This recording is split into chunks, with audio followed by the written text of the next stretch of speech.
Bien, bienvenido nuevamente a este canal.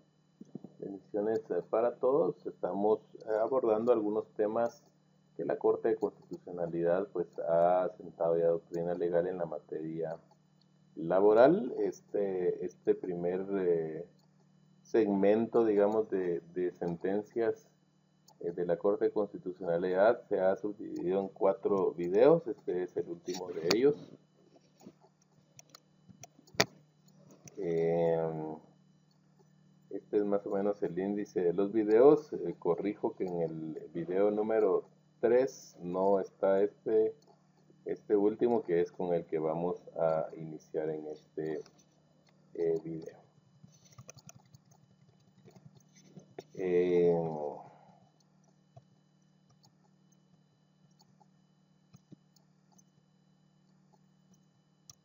por acá estamos.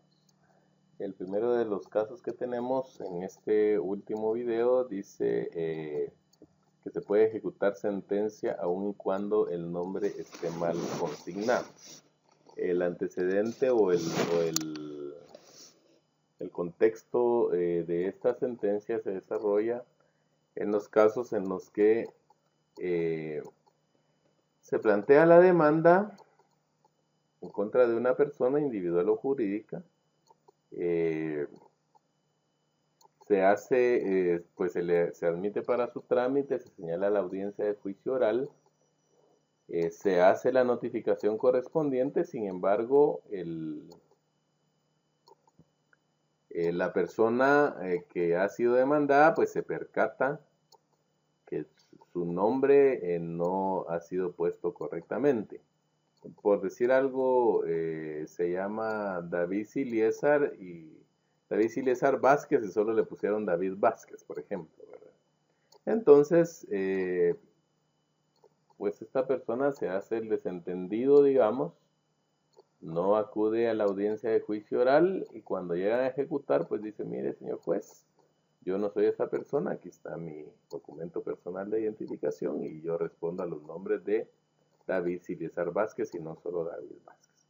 Por lo tanto, usted no puede ejecutar esa sentencia, entonces quedaría en un limbo jurídico, puesto que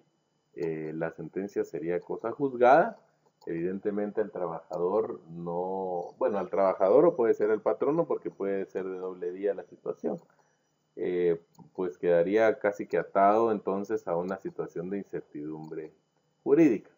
Podría o se ha aplicado también este criterio que a continuación vamos a dar lectura en los casos en los que, por ejemplo, por error en la sentencia en la que sí comparecieron las partes, se anotó de una forma anómala o una forma errada el nombre de alguna de ellas en la sentencia y pues este error o pasó inadvertido o no o se dieron cuenta y pues precisamente para aducir después la falta de ejecución pues no presentaron el recurso de aclaración y ampliación correspondiente y después alegan que la sentencia resultaría inejecutable puesto que se condenó a una persona jurídica o individual distinta. Es decir, este criterio rige también para las personas jurídicas. Bien, ha establecido la Corte de Constitucionalidad, dice el presente asunto gira en torno a lo siguiente. Freddy Manuel Tojomo Valle demandó el pago de prestaciones laborales a su expatrono Julio Álvarez Caal, señalando para notificarlo la 12 Avenida, y bueno, señala ahí la dirección. Allí se le notificó la demanda y primera resolución del Tribunal de Conocimiento mediante cédula entregada a Jorge Álvarez Caal, de acuerdo a lo que dispone el artículo 328 del Código de Trabajo. Aquí es donde ya tenemos la diferencia, Julio versus Jorge. B. En su rebeldía se tramitó el proceso y dictó sentencia acogiéndose la demanda. El fallo se le hizo saber por los estrados del tribunal remitiéndosele copia por correo a la dirección ya expresada. C. Estimando que la resolución afectaba a Julio Álvarez Caal y no a él por ser su nombre Julio César Álvarez Caal, devolvió la copia recibida. El juzgado declaró sin lugar tal devolución y a solicitud del actor practicó la liquidación del caso y posteriormente ordenó el requerimiento de su monto a Julio Álvarez Caal y o Julio César Álvarez Caal, que este es precisamente el acto reclamado, es decir, la ejecución de la sentencia en contra de una persona que aparentemente no era el demandado. Y dice que se hizo efectivo en aquel primer lugar señalado por el demandante. D. Afirmando el demandado que no es la persona en contra de quien se dictó la sentencia, promovió la acción bajo examen denunciando violación al principio del debido proceso que recoge el artículo 12 constitucional. El tribunal acuo la denegó luego de concluir que se dio una relación laboral entre el trabajador y entre el patrono y que es intrascendente que se haya indicado o no el nombre completo del último. Pues lo que se estima importante es que tal relación laboral haya existido y que ante el incumplimiento de pago de las prestaciones garantizadas por el Código de Trabajo, el ente patrono cumpla con el pago que le es imputable. Apelada esta decisión, el postulante pide a la Corte pronunciarse sobre si el Tribunal de Trabajo modificó de hecho una sentencia firme en perjuicio suyo, por no ser sujeto procesal dentro del proceso. Se aprecia en los antecedentes que el demandante del juicio laboral, al evacuar la audiencia de la devolución de la copia de la sentencia, afirmó que Julio Álvarez Cabal y o Julio César Álvarez Cabal para el caso eran la misma persona. El juez del conocimiento, acogiendo aquella tesis y con fundamento en que pese a que la demandada y su primera resolución se notificaron en la misma forma que la sentencia, sin que el postulante hubiera devuelto su cédula y que, además, el trabajador no está obligado a conocer los nombres y apellidos completos del patrono, declaró sin lugar tal devolución como consta en el auto de fecha 14 de junio de 1999. Folio 25 de los antecedentes, que fue impugnado mediante revocatoria,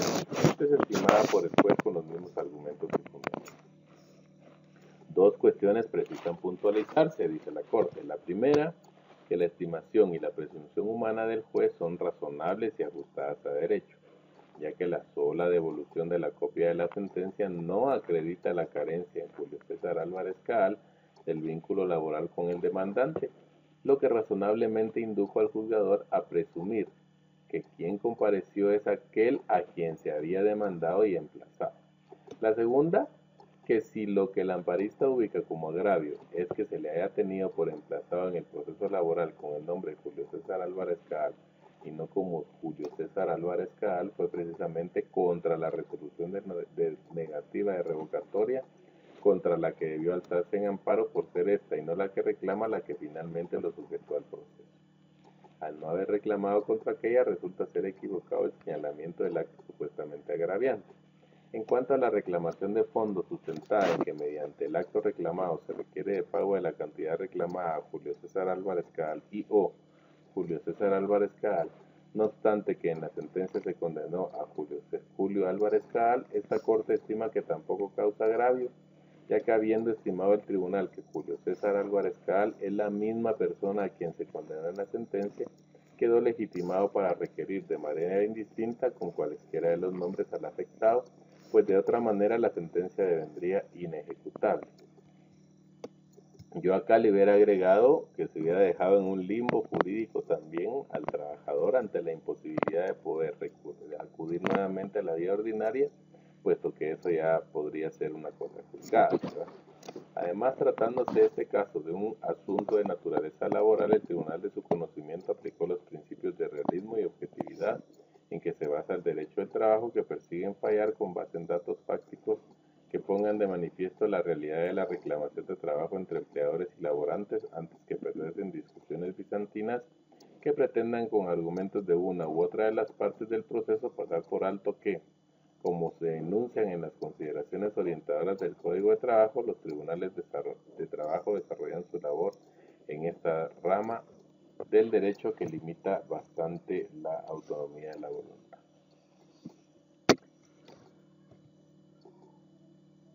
Bien, esta ha sido la consideración que ha dado la Corte de Constitucionalidad, entonces avalando y que yo también adicionalmente agregaría que ahí lo que faltó fue el deber de lealtad procesal, ¿verdad? Que obliga a las partes también a actuar con lealtad y que en todo caso, desde la primera notificación debió haber hecho la devolución la parte que fue emplazada en ese caso. Bien, El otro caso que tenemos es que la prescripción puede operar en incidentes de autorización de terminación de contratos. Para ubicarnos un poco, pues estos son aquellos incidentes que se abren o que se plantean dentro de los conflictos colectivos de carácter económico-social, cuyo principal efecto del planteamiento pues es obligar al patrono a que no puede despedir a los trabajadores si no se cuenta con una autorización de parte del juez que conoce el conflicto colectivo. Bueno, la norma realmente no le señala al patrono que deba indicar taxativamente por qué es que quiere despedir al trabajador. Únicamente lo que se establece es que no se debe prejuzgar sobre la justicia o injusticia del despido. Sin embargo, pues muchos patronos sí han hecho valer, desde luego para sustentar sus pretensiones dentro de estos incidentes, que hay una causa justa para el despido, es decir, el trabajador cometió alguna falta que amerita el despido y que es por esa situación y no por el planteamiento del conflicto colectivo o porque se pretende destruir el movimiento colectivo de los trabajadores que se quiera despedir. Sin embargo, en esos casos en el que el patrono sí aduce esta causa de justificación, pues estaría validando igualmente el derecho del trabajador de solicitarle al juez que no se autorice el despido, tomando en consideración que si esa es la razón para despedirlo, pues ese derecho pudiera estar prescrito. Ese más o menos es el contexto dentro del cual pues la Corte de Constitucionalidad ha emitido el siguiente pronunciamiento. Al hacer el estudio correspondiente de las actuaciones, esta Corte encuentra acertado lo sostenido por la autoridad impugnada respecto a la prescripción, porque si bien la falta sindicada, según consta, se pudo haber cometido en el año 2002, sin precisar la fecha, también lo es que la destitución se realiza en el año 2004, circunstancia que, de no observarse, desvirtúa el principio de tutelaridad del derecho del trabajo y además porque ello permitiría la sanción en cualquier tiempo. A ello debe agregarse que la Ley de Servicio Civil aplicable por disposición legal de manera preferencial prevé el tiempo durante el que puede hacerse valer el derecho de accionar, que en este caso opera a favor del trabajador, es decir, los 3 meses a los que se refiere el artículo 87 de esa ley, ¿verdad? A lo anterior debe agregarse que el hecho de emitirse por parte del empleador una sanción con posterioridad al plazo que la ley dispone para el ejercicio de tal derecho puede configurarse como represalia contra el trabajador despedido, circunstancia que hace eco en la protección que para este efecto disponen los artículos 379 y 380 del Código de Trabajo, normas que también obligan al empleador a asimilar una conducta distinta a la hora de tomar decisiones respecto a la destitución de sus trabajadores. Es por ello que esta instancia constitucional encuentra acertado el criterio de la sala impugnada, que consideró que la destitución del trabajador se hizo fuera del plazo de ley que la ley le permite para sancionar. La situación descrita permite establecer que el estado de indefensión alegado en el amparo ha sido propiciado por la actuación del amparista en el sentido de no accionar a tiempo ejerciendo su derecho, contraviniendo de esa forma las normas del Código de Trabajo, porque hace obligatorio el pronunciamiento de conformidad con la ley. Acá están los expedientes en los cuales se ha exprimido similares criterios. Bueno, no habría mayor comentario más que indicar que evidentemente pues esta doctrina no podría aplicarse en el caso en el que el patrono no aduzca como justificación para que el juez le autorice la destitución del trabajador una causa de despido. Bien, ya que estamos hablando de la prescripción, pues la Corte de Constitucionalidad también ha sentado una doctrina legal que de alguna manera sí sigue causando cierto resquemor, digamos, más que todo en la parte patronal, puesto que este criterio de alguna manera sí está modificando la ley. Recordemos que las reglas de la prescripción, de conformidad con los artículos 259 en adelante, pues establecen que los plazos, casi que por norma general, pues deben comenzar a computarse a partir del momento en que acaezca el hecho. Es decir, si un trabajador lleva 10 años laborando, en esos 10 años no le pagaron, por ejemplo, bono 14 y aguinaldo, pues lo lógico sería que él tuviera 2 años a partir de que se incumplió la primera vez. O bueno, eso es lo que taxativamente se podría interpretar de la ley, ¿verdad? De la forma en que la ley está previsto. Sin embargo, pues en estos casos ha primado el criterio en la Corte de Constitucionalidad de que el plazo de prescripción básicamente para todas las prestaciones laborales comienza a correr a partir de que se finalice el vínculo laboral. Pues la Corte más o menos, bueno, no, la verdad que de una forma bastante extensa,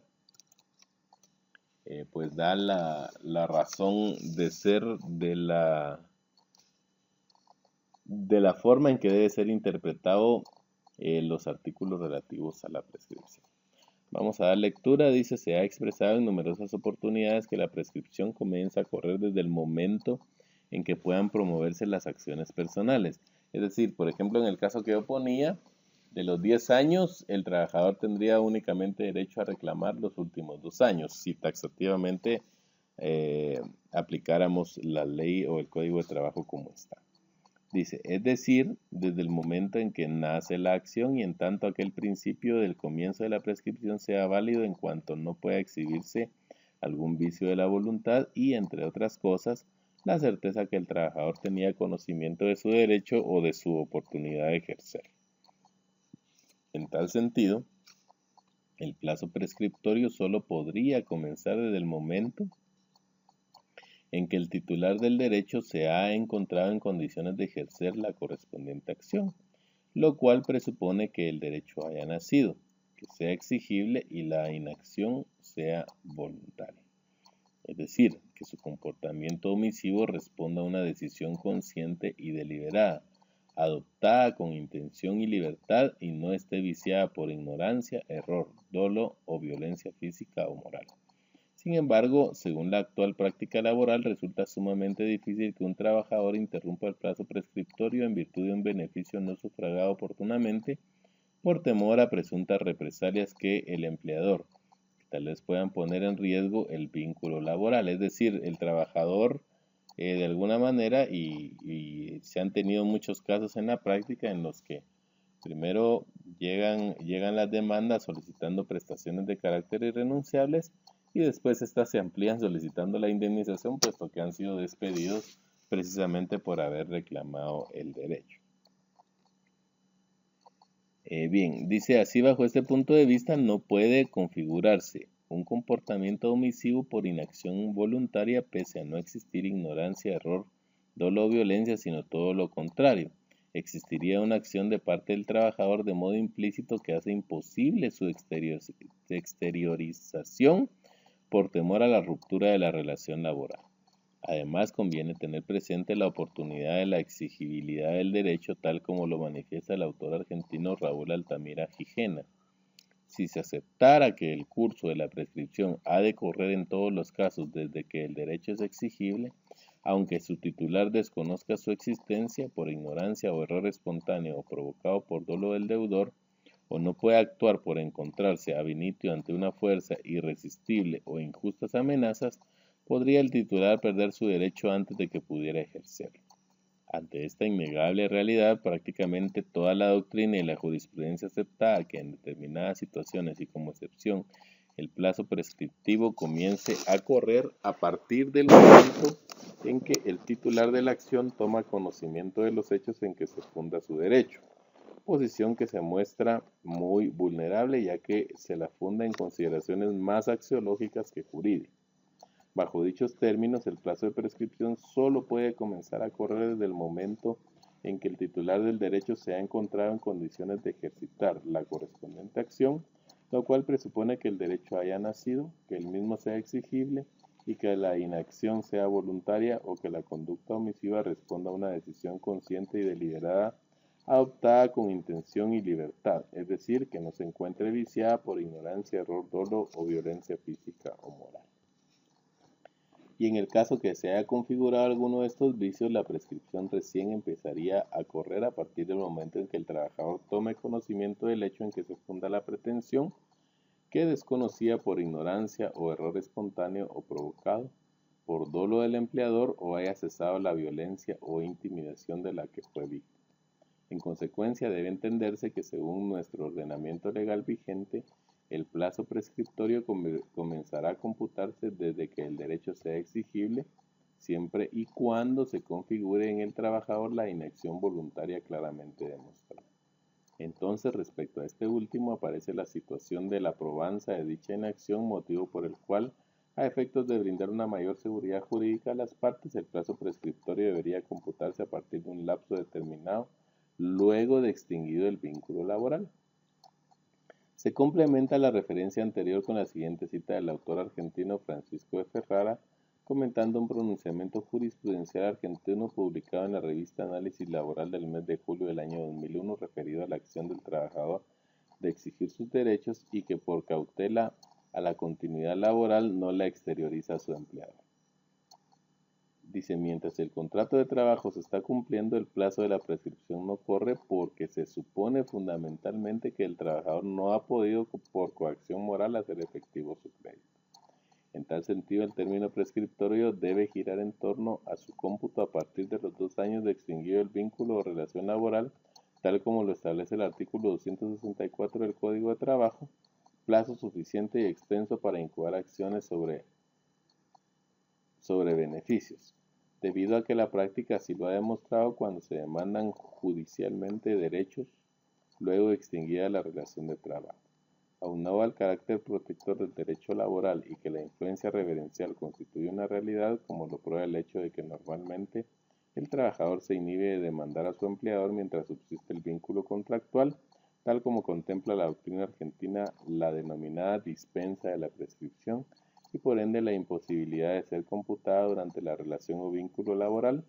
las acciones interpuestas en las condiciones referidas, demandas con posterioridad a la extensión del contrato de trabajo, se efectúan en un ámbito de mayor libertad para el trabajador.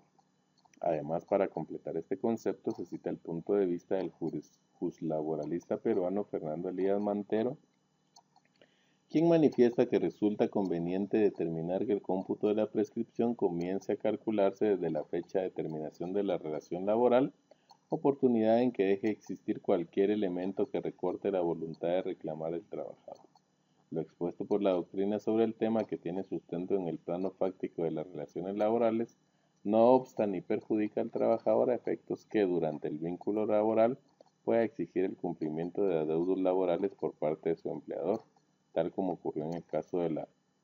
que configura el antecedente de la presente acción constitucional. Por lo tanto, modificar el momento desde el cual se computa la prescripción resulta beneficiosa para el derecho de los trabajadores de hacer valer aquellas obligaciones impagas durante la relación de trabajo, y acá están los números de expedientes en los cuales la Corte de Constitucionalidad ha resuelto en similares términos. Bien, perdón.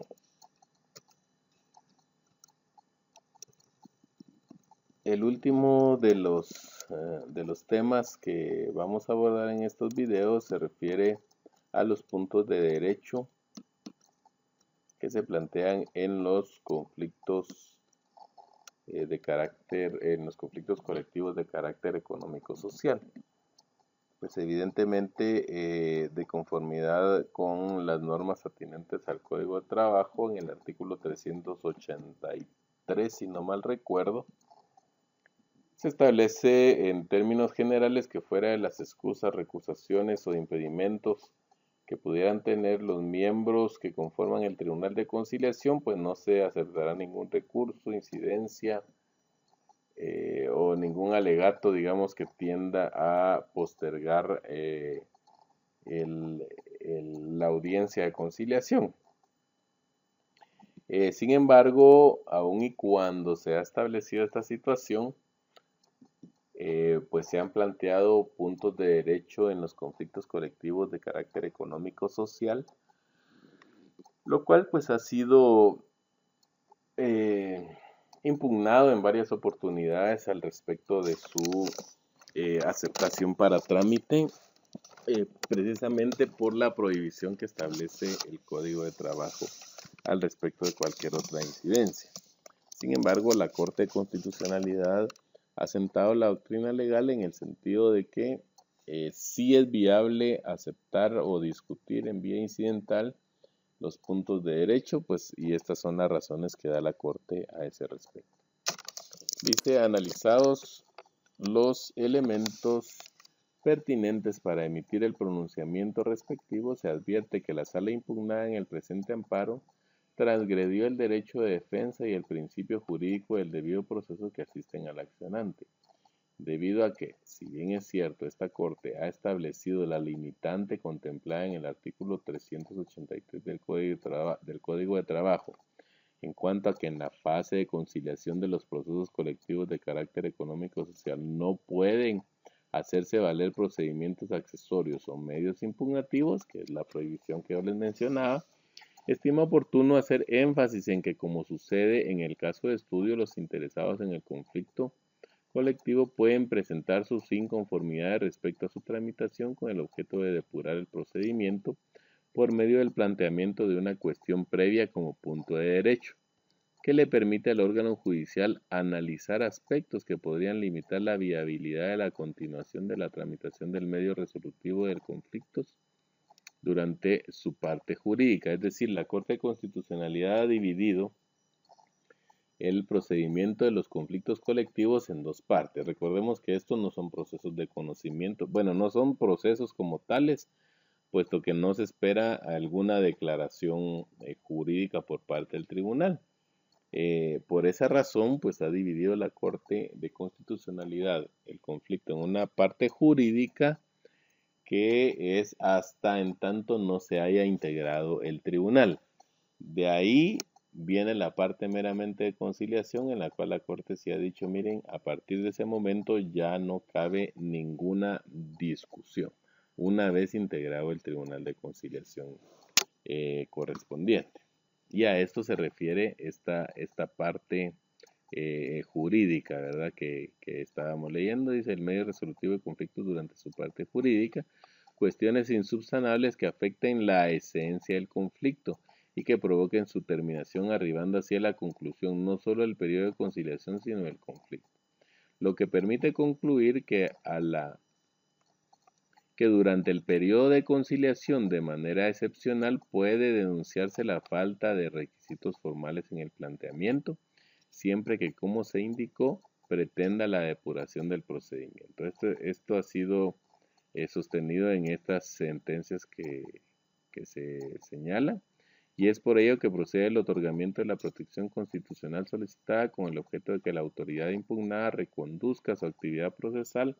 y se ajuste a lo estimado en los criterios sostenidos por esta Corte, así como en el artículo relacionado, sin que ello implique que se pretenda influir en la decisión que oportunamente arribe a la sala impugnada, pues será esta quien deba analizar el caso concreto previo a emitir su pronunciamiento. Es decir, aquí no le están diciendo a la sala que declare con lugar o sin lugar el punto de derecho, sino que, en todo caso, que lo conozca y resuelva según su criterio. En virtud de lo anterior, debe dejarse en suspenso en forma definitiva la resolución que constituye el acto reclamado, que debe ser sustituida por otra en la que se tome en cuenta lo aquí considerado, y siendo que el Tribunal de Amparo de Primera Instancia resolvió en igual sentido, procede a confirmar la sentencia. Esta sentencia ha sido dictada entre este procedimiento 1340-2012. Pues hasta el momento considero que ha sido este criterio pues no ha variado en la Corte de Constitucionalidad, por lo que la viabilidad, siempre y cuando se planteen los puntos de derecho antes de que esté conformado el Tribunal de Conciliación, pues es perfectamente válido. Bien, con esto terminamos el último de la serie de videos. Espero que puedan ser de utilidad. Cualquier duda, comentario, sugerencia al respecto de otros temas que pudiéramos abarcar, pues será bien recibida. No olvides suscribirte a este tu canal. Bendiciones a todos.